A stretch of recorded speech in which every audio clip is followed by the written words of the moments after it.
বাঙালির শ্রেষ্ঠ উৎসব দুর্গোৎসব। এবছর আমরা তা সদ্য উদযাপন করে উঠলাম, কিন্তু শেষ হয়েও যেন তা শেষ হয়নি, তার রেশ রয়ে গেছে আমাদের মনে। এবছরের দুর্গাপুজোটা বিভিন্ন কারণে আমাদের কাছে খুবই স্পেশাল। এবছরের দুর্গাপুজোতে আমরা চলে গিয়েছিলাম হুগলি জেলার গ্রামের কিছু বনেদি পুজোয় সাক্ষী হতে। আমাদের সেই আনন্দ আমরা ভাগ করে নিতে চাই আপনাদের সঙ্গেও। তাই পুজোর দিনগুলি কেটে গেলেও আমরা সেই দিনগুলির একটি স্মৃতিচিহ্ন আপনাদের কাছে এই ভিডিওর মাধ্যমে আনতে চলেছি। আজকের ভিডিওটি একটি লং ভিডিও হতে চলেছে। বেশ কয়েকটি পুজোর বিভিন্ন অনুষ্ঠানের কিছু ক্লিপিং আপনাদের সামনে আমরা তুলে ধরব। দুর্গাপুজো মানেই তাতে আনন্দ উপভোগ করার পাশাপাশি কিছু রিচুয়ালও আমরা পালন করে থাকি প্রায় প্রতি বাড়িতেই। সেই কাজে আমরা খুব ব্যস্তও থাকি। সুতরাং ঠিক ভিডিও তৈরি করব বলে এই ক্লিপিংগুলো আমরা নিইনি। আমাদের দুর্গাপুজো উদযাপনের বিভিন্ন মুহূর্ত নিজেদের কাছে রেখে দেব বলেই এগুলি নেওয়া, কিন্তু পরবর্তীকালে মনে হয়েছে এগুলোকে যদি একটি ভিডিওয় রূপদান করি তাহলে সেটি স্মৃতি হিসেবেও থেকে যাবে, আর এই অবসরে আপনাদের অনেক কিছু কথাও বলতে পারবো। সেই হিসেবেই এই ভিডিওগুলি আপনাদের সামনে নিয়ে আসতে চলেছি। কিছু যদি ভুল হয় বা ভিডিওটা কিছু কিছু জায়গায় মনে হয় ঠিক তেমন ভালো হলো না, মার্জনা করে দেবেন। প্রথমেই গ্রামের পথ পেরিয়ে চলেছি আমরা। চারিদিকে সবুজ মখমলের মতো ধান ক্ষেত। হুগলি জেলার গ্রামে যদি কেউ একবার গিয়ে থাকেন এই সময়টাতে, তাহলে তার কী যে শোভা সেটা বলে আমাদের বোঝাতে হবে না। আপনারা ছবির মাধ্যমে দেখেই সেটি বুঝতে পারছেন। প্রথমেই আমরা চলে এসেছি হুগলি জেলার একটি প্রত্যন্ত গ্রাম বাকুলিয়ায়। এই গ্রামে জন্মগ্রহণ করেছিলেন কবি রঙ্গলাল বন্দ্যোপাধ্যায়। তার লেখা কবিতা স্বাধীনতাহীনতায় কে বাঁচিতে চায় হে, কে বাঁচিতে চায়, দাসত্ব শৃঙ্খল বলো কে পড়িবে পায় হে, কে পড়িবে পায়, এই কবিতাটি আমাদের সকলেরই জানা। তিনি জন্মগ্রহণ করেছিলেন এখানকার মুখার্জি পরিবারে, যেটি ঘটনাচক্রে আমারও মামার বাড়ি। মাতুলালয়ে রঙ্গলাল জন্মগ্রহণ করেছিলেন।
মুখোপাধ্যায় পরিবারের যে আদি বাসগৃহে রঙ্গলাল জন্মগ্রহণ করেন, কালের গর্ভে তা বিলীন হয়ে গিয়েছে।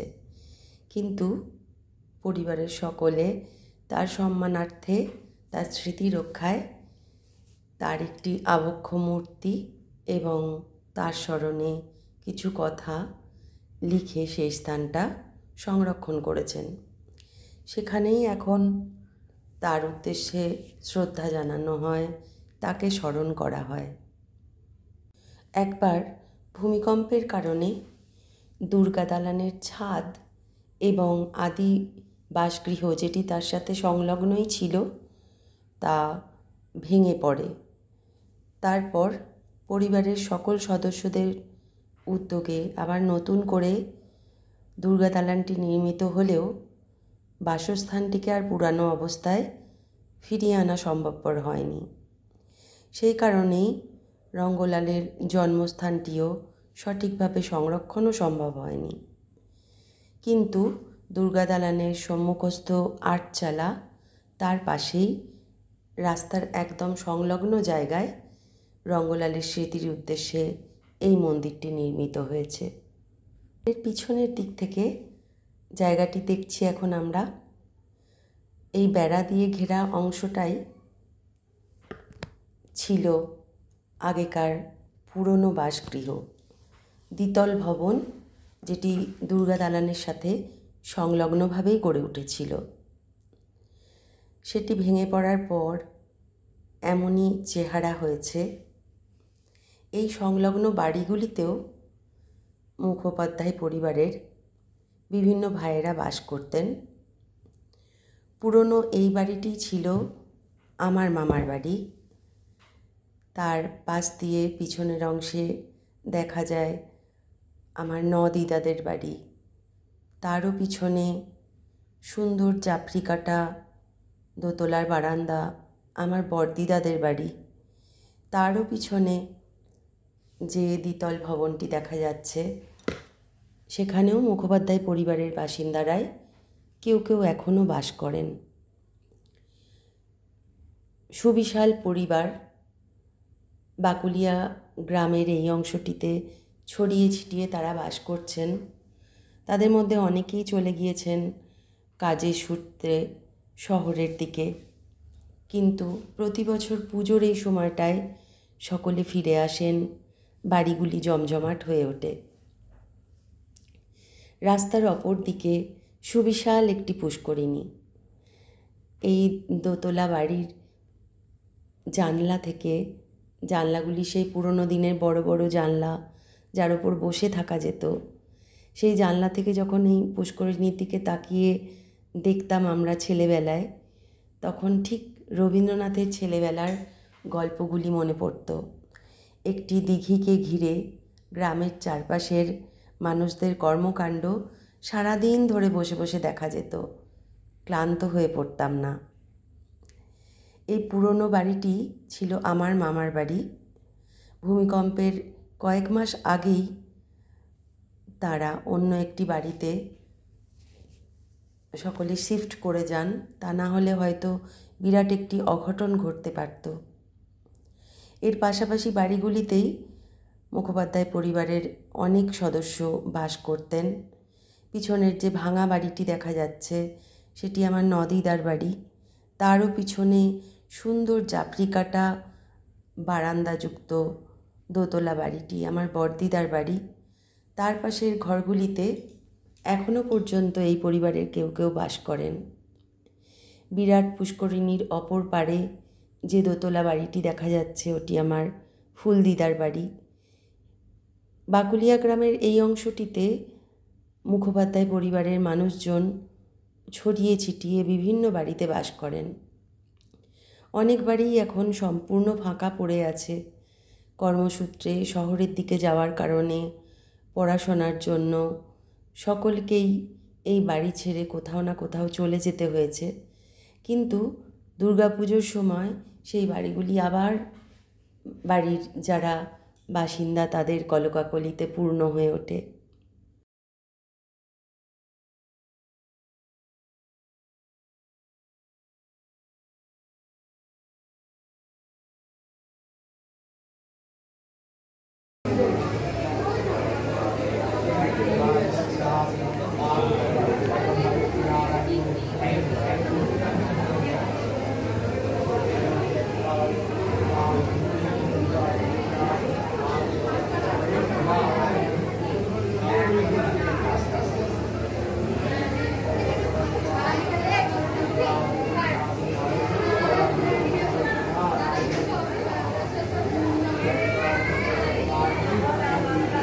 আমরা দেখছি জামগ্রাম নন্দীবাড়ির দুর্গাপুজো। নবমীর দিন আমরা উপস্থিত হয়েছিলাম হুগলি জেলারই আর এক বর্ধিষ্ণু গ্রাম জামগ্রামে। সেখানকার নন্দীবাড়ির ঐতিহ্যপূর্ণ পুজোর সাক্ষী হতে। নন্দীবাড়ির দুর্গা প্রতিমার মুখমণ্ডল দেখলে অভিভূত হয়ে যেতে হয়। এমনটি আর কোথাও আমরা দেখিনি। কি এক অপূর্ব শান্তি, এক অপূর্ব শ্রী বিরাজ করছে এই মুখমণ্ডলে। আপনারা যারা আমাদের চ্যানেলের সাথে সম্পর্কযুক্ত তারা জানেন প্রতি বছর আমাদের SDMT ইনস্টিটিউট অফ ইন্ডোলজিক্যাল স্টাডিজ বা সংক্ষেপে IINDO-S একটি আঞ্চলিক ইতিহাস চর্চার সেমিনারের আয়োজন করে। এই বছরের আঞ্চলিক ইতিহাস চর্চায় আমার সেই আলোচনা চক্রের বিষয় ছিল জামগ্রাম নন্দীবাড়ি। এই বাড়ির ইতিহাস তুলে ধরেছিলাম আমি আমার গবেষণাপত্রে। সেখানে এই বাড়ির দুর্গাপুজো সম্পর্কিত অনেক তথ্য উল্লিখিত ছিল। আপনারা কেউ চাইলে আমাদের চ্যানেলে আমার সেই গবেষণাপত্রটি শুনতে পারেন। সেখানে আরও বিশদে এই বিষয়ে বর্ণনা করা আছে। দুর্গাপূজা সহ নন্দীবাড়ির যে কোনো উৎসবের ব্যয়ভার নির্বাহিত হয় এদের কুলদেবতা শ্রী লক্ষ্মী জনার্দন জিউয়ের নামের একটি এস্টেটের আয় থেকে, এবং সেই ট্রাস্টি বোর্ডের মেম্বাররা তারা সকলে মিলে বিষয়গুলি পরিচালনা করেন। আমাদের প্রথম জামগ্রাম নন্দীবাড়িতে আগমন এবং সমস্ত বাড়িটি ঘুরে দেখা, তথ্য সংগ্রহ এতে সাহায্য করেছিলেন এই বাড়িরই সুযোগ্য সন্তান শ্রীযুক্ত অজয় নন্দী এবং তার স্ত্রী শান্তা নন্দী, এবং এই বাড়িরই কন্যা শ্রীমতী সুনীতি নন্দী এবং তার স্বামী শ্রীযুক্ত শঙ্কর নন্দী মহাশয়। লক্ষ্মী জনার্দন ট্রাস্টি বোর্ডের মেম্বার শ্রীযুক্ত গোপীনাথ নন্দীও আমাদের তথ্য সরবরাহ করে বিষয়গুলি জানতে খুবই সাহায্য করেছিলেন। তাদের সকলকে আমি আন্তরিক কৃতজ্ঞতা জানাই। এবারের নন্দীবাড়ি দুর্গাপুজো দর্শনও তাদেরই সহায়তায় সুসম্পন্ন হলো। আমাদের চ্যানেলে যারা নতুন তাদের উদ্দেশ্যে জানাই, এশিয়া মহাদেশের সর্ববৃহৎ যৌথ পরিবার হিসেবে জামগ্রামের নন্দী পরিবার স্বীকৃত। সুধীর কুমার মিত্রের হুগলি জেলার ইতিহাস ও বঙ্গ সমাজ গ্রন্থে উদ্ধৃত আছে 1912 সালের ওয়েস্ট বেঙ্গল ডিস্ট্রিক্ট গেজেটিয়ার্স হুগলি অনুযায়ী তৎকালীন সময়ে 600রও অধিক সদস্য নিয়ে এই পরিবারের 108টি শাখার মধ্যে 90টি শাখা জামগ্রামেই বাস করতেন। তাদের মধ্যে 50টি শাখা দুর্গের ন্যায় গঠিত প্রাসাদোপম এই পৈতৃক বাড়িতে বসবাস করতেন। আমরা এই বাড়িতে দুর্গাপুজো দেখতে এসেছি, কিন্তু বাড়ির অন্য ইতিহাস না জানলে আমাদের এই দেখাটি অসম্পূর্ণ থেকে যাবে। তাই আপনাদের অনুরোধ করব ডেসক্রিপশানে দেওয়া আমার সেই গবেষণাপত্রটি ভিডিওটি সম্ভব হলে একবার দেখে নিতে পারেন। কুলদেবতা লক্ষ্মী জনার্দন জিউ যেন এই নন্দী বাড়ির অভিভাবকের ভূমিকা পালন করেন। তার আমলে নন্দীবাড়ির কোনো সদস্য যাতে অভুক্ত না থাকে সেই জন্য আছে একটি ব্যতিক্রমী প্রথা, চাল ভাগ। এইখানটাতে ওই চাল ভাগটা হচ্ছিল, এইখানে হচ্ছিল।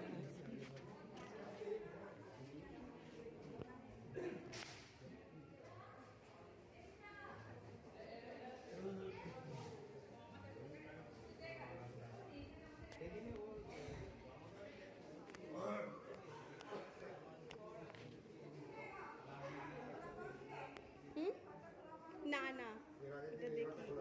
হ্যাঁ, একটা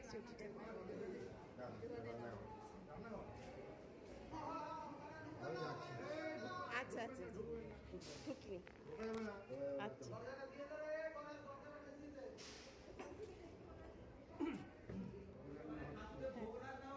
আচ্ছা আচ্ছা আচ্ছা ঠিক আছে।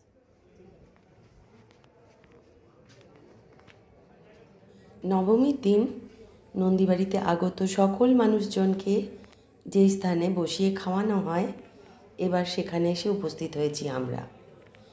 সুবিশাল প্রাঙ্গণে টিনের ছাউনির নিচে একসঙ্গে প্রায় 300-400 জন মানুষ বসে খাওয়ার বন্দোবস্ত। সুবিশাল কর্মযোগ্য। ঠিক।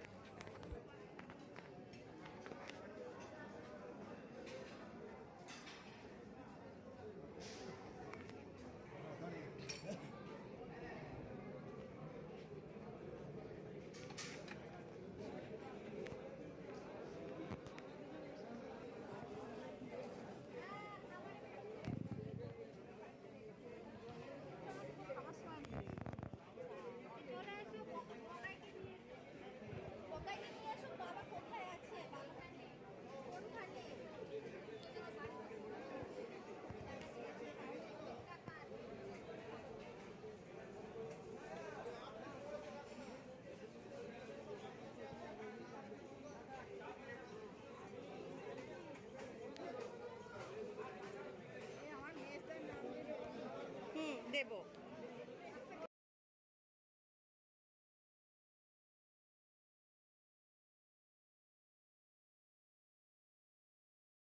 এটি ইংল্যান্ড থেকে নিয়ে আসা সুবিশাল জেনারেটরের একটি অংশ, যেটি নন্দীবাড়ির আরও একটি গৌরবময় ঐতিহ্য। যখন সমগ্র পান্ডুয়া ব্লক অন্ধকারাচ্ছন্ন ছিল, ইলেকট্রিসিটি এসে পৌঁছয়নি, তখনও নন্দীবাড়ির প্রতি ঘরে ঘরে, এমনকি পাশের কুণ্ডুবাড়িতেও এই জেনারেটরের মাধ্যমে সন্ধে হলেই জ্বলত বিজলিবাতির আলো। সুবিশাল এই জেনারেটরটি একটি বড় ঘর জুড়ে থাকতো। সেই জেনারেটর এখন আর না চললেও ইতিহাসের সাক্ষী হিসেবে তার অংশবিশেষ এখনও রয়ে গিয়েছে জামগ্রাম নন্দীবাড়িতে। শোনা যায় সেই জেনারেটরকে ঠান্ডা করার জন্য 3টি বড় বড় ড্রাম ব্যবহৃত হতো, যাতে জল রেখে সেই জল দিয়ে জেনারেটরটিকে ঠান্ডা করতে হতো। ড্রামগুলি এখনও বিভিন্ন কাজে লাগানো হয়। সুবিশাল নন্দীবাড়ি যেন আস্ত এক ভুলভুলাইয়া। উঁচু নিচু অনেক সিঁড়ি পথ পেরিয়ে লক্ষ্মী জনার্দন জিউয়ের মন্দির প্রাঙ্গণের ডান দিকে রয়েছে খিলানের তৈরি একটি গলিপথ, যেটি চলে গিয়েছে খিড়কি পুকুর বা হেসেল পুকুরের দিকে। যেতে গিয়ে চোখে পড়ে এদের বসত ভিটেটি। সেখানে কোনো কোনো শরিক পুরনো বাড়ির কাঠামোকেই ধরে রেখেছেন, কেউ আবার নিজেদের মতো করে সংস্কারও করেছেন। বিভিন্ন জন বিভিন্নভাবে রয়েছেন এই বাড়িতে। আধুনিকতার ছোঁয়াও লেগেছে কোথাও কোথাও। সজল জলধারা প্রকল্পের সরকারি পাইপলাইনও চলে এসেছে বাড়ির ভিতরে। গলিপথটি অন্ধকার, ঠান্ডা, পুরনো দিনের রাজবাড়ি বা জমিদার বাড়ির বৈশিষ্ট্যযুক্ত। খিড়কি পুকুর বা হেসেল পুকুরের জলে আগে সমগ্র পরিবারের রান্না হতো। এর একপাশে ছিল পরিবারের বিধবা মহিলাদের জন্য রান্নাবাড়ি, আর ছিল এবং এখনও আছে একটি বিরাট আবর্জনা ফেলার জায়গা।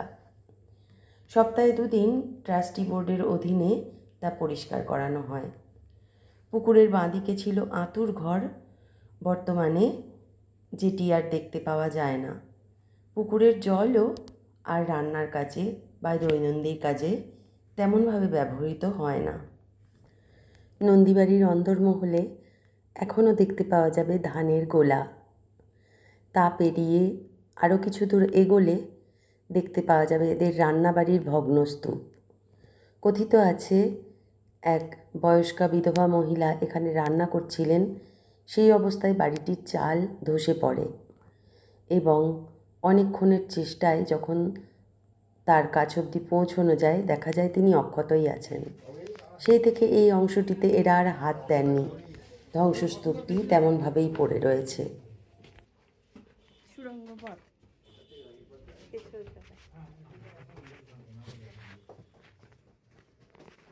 আবার নামতে হবে।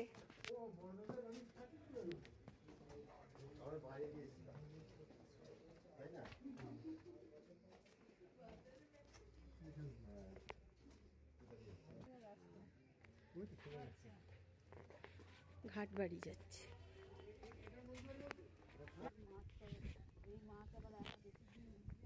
আচ্ছা। হুম। আচ্ছা।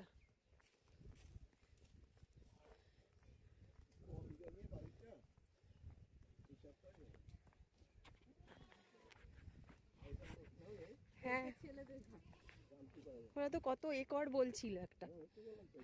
হ্যাঁ হ্যাঁ, এটা ছেলেদের ঘাট। বিসর্জন কি এখানেই হয়? হ্যাঁ, না এখানে না, ওটা হয় ওইদিকে। এটা নতুন পুকুর বলে না ওটা? এটা নতুন পুকুর আছে। ওটা হচ্ছে তাল পুকুর। তাল পুকুরে। এটা মেয়েদের ঘাট। বাহ, কি সুন্দর ব্যবস্থা করা গো, আড়াল করা একটা না? ও কি সুন্দর, এখানে বোধহয় কাপড় টাপড় ছাড়তে পারবে। হ্যাঁ, ছেলেদের আসতে বারণ করে, এটা মেয়েদের ঘাট।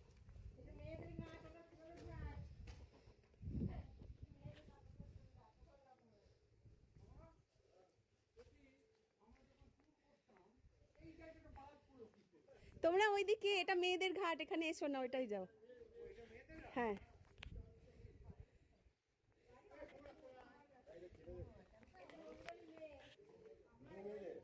এইটা মেয়েদের, ওই দিকটা ছেলেদের, ওইটাতে যাও।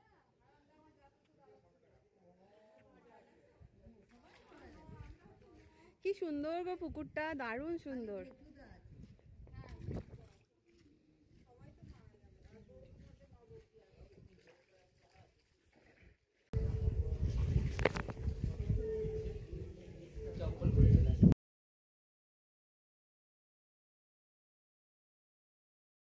ঘাটবাড়ি বা নতুন দিঘি থেকে নন্দীদের তালপুকুর দেখতে যাওয়ার আগে আমরা দেখলাম পথেই নন্দীবাড়ি সংলগ্ন ঘোষবাড়ির দোল মন্দির বা দোল মঞ্চ, মন্দির এবং দুর্গা দালানে।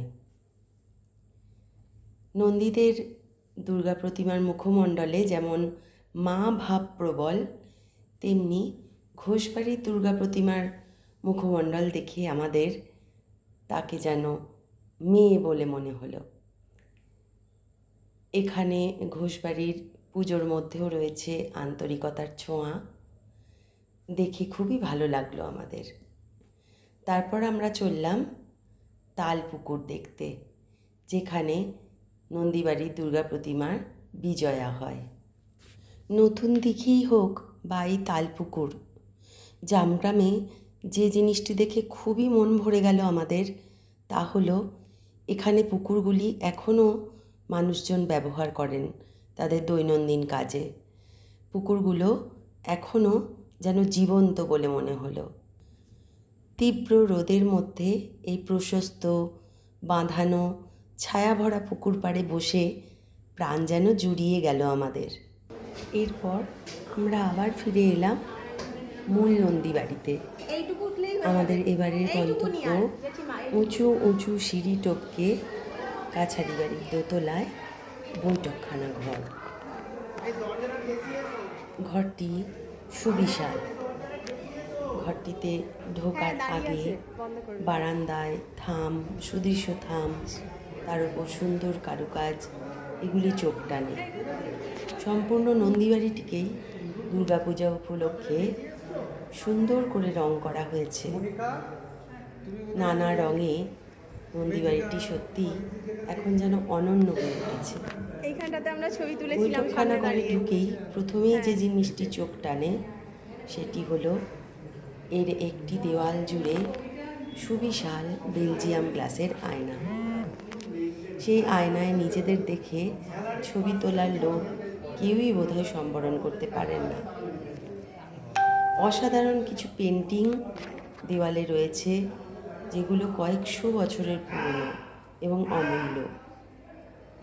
মাঝখানে একটি বিশালাকার কাঠের গোল টেবিল এবং সুদৃশ্য চেয়ার।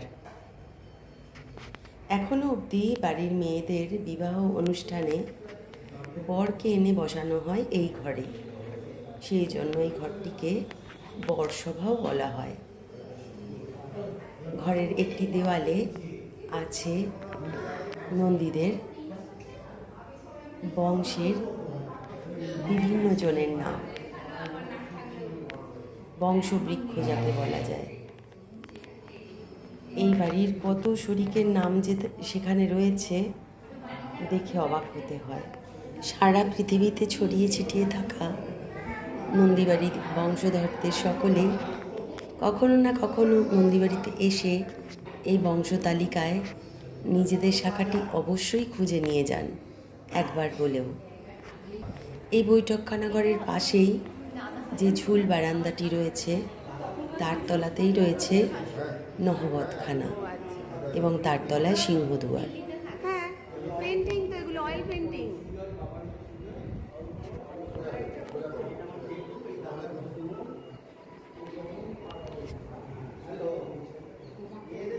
ঠিক আছে, ঠিক আছে।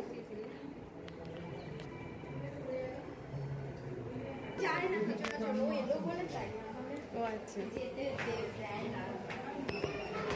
আমরা ওই ইয়েটাতে গিয়েছিলাম, তোমাদের স্টোর রুম, ওখানেও গিয়েছিলাম। এই ঘরের পাশেই রয়েছে ওখানেও গিয়েছিলাম। আরও একটি সুবিশাল হলঘর, যেটি বরযাত্রীদের আপ্যায়নের জন্য, বসানোর জন্য কাজে লাগে। নন্দীবাড়িতে বিবাহ অনুষ্ঠানে লক্ষ্মী জনার্দনকে সাক্ষী রাখায় নিয়ম। লক্ষ্মী জনার্দনের আশীর্বাদ নিয়ে নবদম্পতি শুরু করে তাদের নতুন জীবন। উঁচু উঁচু সিঁড়ি বেয়ে এবার নামার পালা, যেমনভাবে উঠেছিলাম আমরা। অন্য সময়ে এই সিঁড়ির অংশটি খুবই অন্ধকারাচ্ছন্ন হয়ে থাকে, কিন্তু দুর্গাপূজা উপলক্ষে আলোর ব্যবস্থা করা হয়েছে। সিঁড়ি বেয়ে তলায় এসে আমরা আরও একবার বাইরে থেকে নন্দীবাড়িকে দেখব। বাইরে বড় রাস্তা থেকে এদিকে ঢোকার পর নন্দীবাড়িকে কেমন দেখতে লাগে। প্রথমেই চোখে পড়ে সুবিশাল রাস মন্দির, তার পাশে কাছারি বাড়ি এবং সামনের দিকে সিংহদুয়ার এবং তার উপরে নহবতখানা। নন্দীবাড়ির দুর্গা প্রতিমা দেখানোর পর আমরা আপনাদের নিয়ে যাব আরও একটি নতুন পূজায়। হুগলি জেলারই সোমরাবাজারের সুখুরিয়ার আনন্দময়ী মন্দির এবং তার সংলগ্ন বিশ্বাস বাড়ির দুর্গাপূজা। চলুন আমরা রওনা দিই। পথের দুধারে সবুজ ধান ক্ষেত যেন কার্পেটের মতো বেছানো রয়েছে। যত দূর চোখ যায় শুধু সবুজ আর সবুজ, চোখ যেন জুড়িয়ে যায়। কিছুদিন আগে আমরা সোমরাবাজারের আনন্দময়ী মন্দিরে টেম্পল স্টাডি করতে এসেছিলাম SDMT INDOS-এর পক্ষ থেকে।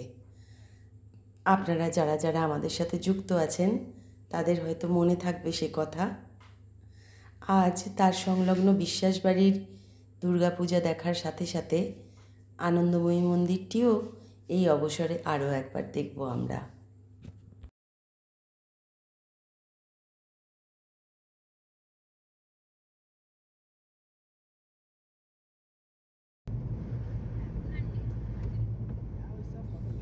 কথিত আছে গঙ্গাবক্ষে ভ্রমণ করার সময় এই অঞ্চলে রাত্রিবাস করেছিলেন রানী রাসমণি এবং পরদিন ভোরে উঠে আনন্দময়ী মন্দিরটি দেখে মুগ্ধ হয়ে পরবর্তীতে দক্ষিণেশ্বর মন্দিরটি তিনি এই মন্দিরের আদলেই গড়েছিলেন। সেই মন্দির পোড়ামাটির কাজ রয়েছে এখানে। 25টি চূড়া বিশিষ্ট মূল মন্দির এবং তার সংলগ্ন শিব মন্দির ও গণেশ মন্দির। পরন্তু বিকেলের আলোয় এই মন্দিরটিকে দেখলাম আমরা। এর পাশেই রয়েছে বিশ্বাস বাড়ি। বাড়িটির নাম রাধাকুঞ্জ।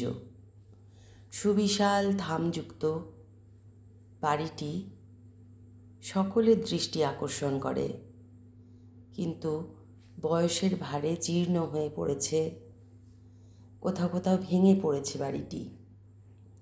এই বাড়িতেই একসময় আকালের সন্ধানে সিনেমাটির শুটিং হয়েছিল মৃণাল সেনের পরিচালনায়। তখনকার সময়ের বিখ্যাত অভিনেতা অভিনেত্রীরা এসেছিলেন এখানে। পরবর্তীতে আরও বিভিন্ন সিনেমায় এই বাড়িটিকে বেছে নেওয়া হয়েছিল। বাড়িটির ছোট্ট রথ ও বাইরে দেখতে পাচ্ছি আমরা। পঞ্চায়েতের তরফ থেকে একটি বোর্ড লাগানো হয়েছে, যেখানে এই সম্পর্কিত তথ্যাদি লিপিবদ্ধ করা রয়েছে। বাড়িটিতে ঢুকলে এর ভগ্নদশাটি আরও বেশি করে চোখে পড়ে, কিন্তু এই ভগ্ন রূপের সাথেও বাড়িটি কেমন যেন একটি মায়ায় জড়িয়ে ফেলে আমাদের। যেদিকে চোখ যায়, ভগ্ন সুবিশাল এর কাঠামোটি দেখলে মনে হয় একটা সময় এখানে কত না মানুষ বাস করতেন, এবং তারাও সকালে উঠেই আনন্দময়ী মন্দিরটি দর্শন করতে পারতেন। সেই সময়ের কথা যেন এই ভগ্নস্তূপ আমাদের বলে যায়। মূল দুর্গা দালানটিকে নতুন করে সংস্কার করা হয়েছে। এই বাড়িরই উত্তরাধিকারীরা তারা উদ্যোগী হয়ে এটি করেছেন। এখানকার দুর্গা প্রতিমা সকলের মন টানে।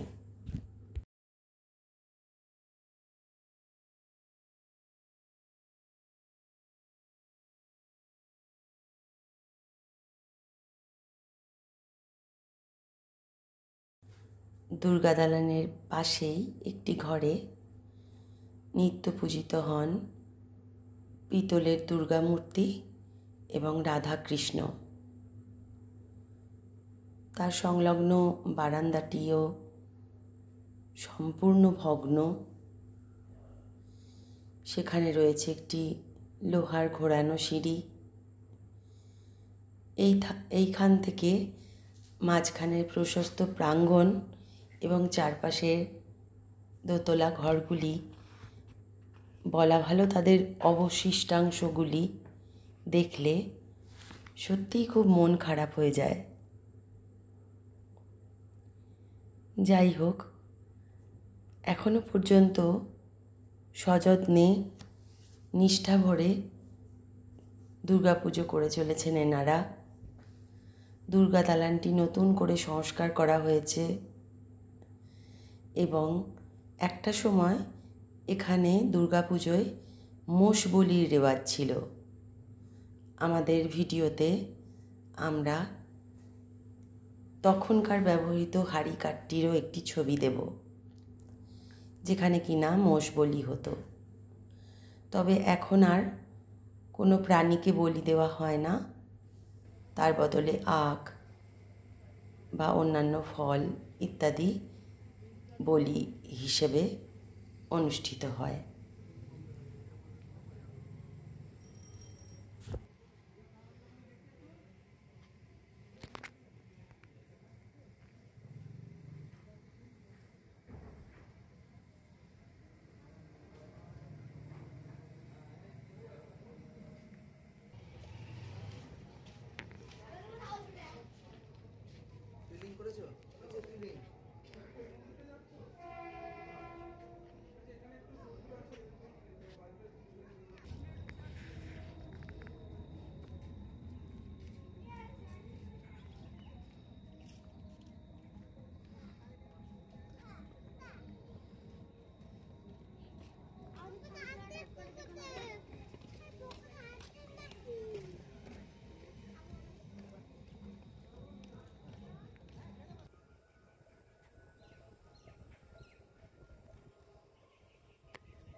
ভোরবেলা উঠেছে, ভোরবেলা উঠে কৃষ্ণানন্দ আগমবাড়ি কংগ্রেস স্ট্যান্ডে যাচ্ছেন।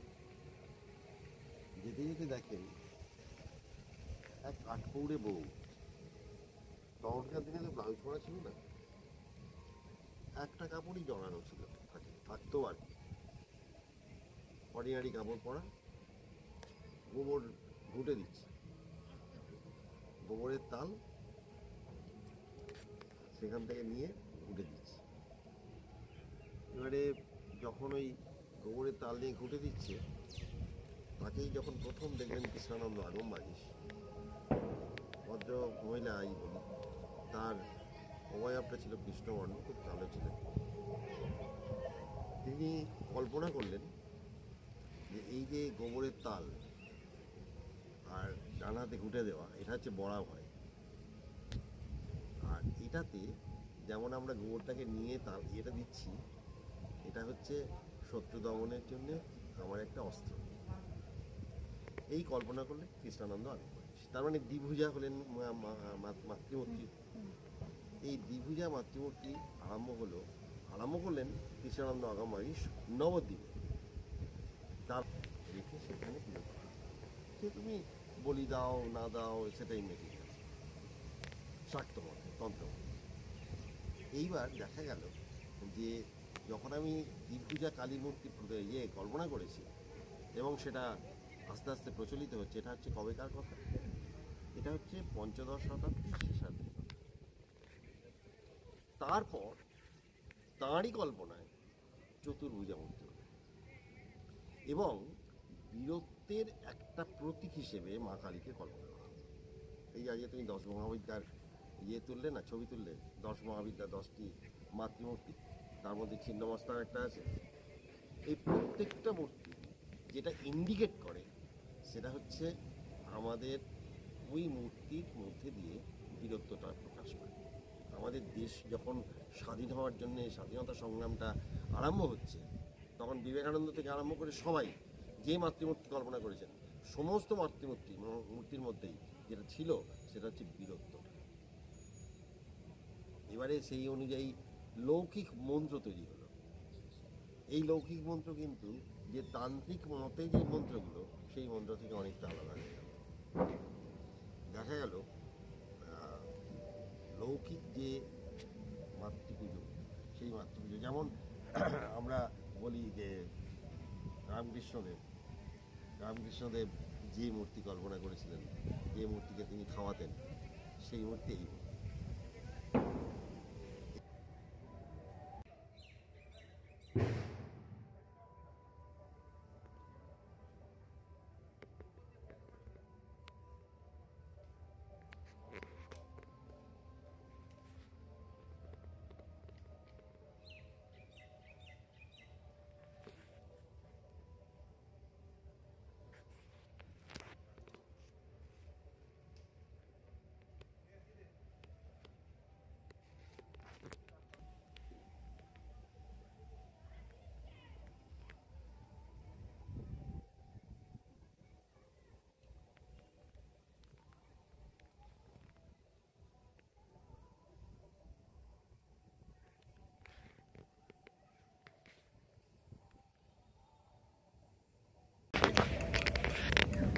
তার যে পরিমাপের জ্ঞান, সেটা কত স্ট্রং ছিল সেটা আমাদের এই মন্দিরটা বলে দেয়। আপনি যদি দেখেন যে এই চৌকোনা মন্দির, এটা হচ্ছে চতুষ্কোণ মন্দির এবং 4টে কোণই সমান, মানে 4টে বাহুই সমান, বলো। এই 4টে বাহুর সমান, এই যে এক একটা আর্চ, এই যে একটা এই যে আর্চটা, এই আর্চটাকে আবার দুটো ভাগে ভাগ করা হয়েছে, হলো। এই যে আর্চটা দেখতে পাচ্ছিস, এই আর্চটাকে আবার দুটো ভাগে ভাগ করা হয়েছে। এরকম এই যে ভার কেন্দ্র, এই যে এখানে 3টে দেখতে পাচ্ছিস তো চূড়া, আমি এখান থেকে 3টে দেখতে পাচ্ছি তো, এই 3টে চূড়া দেখতে পাচ্ছিস না? এটা কোথায় আছে না, এই দুটো আর্চের দুদিকে ভাগ করা আছে।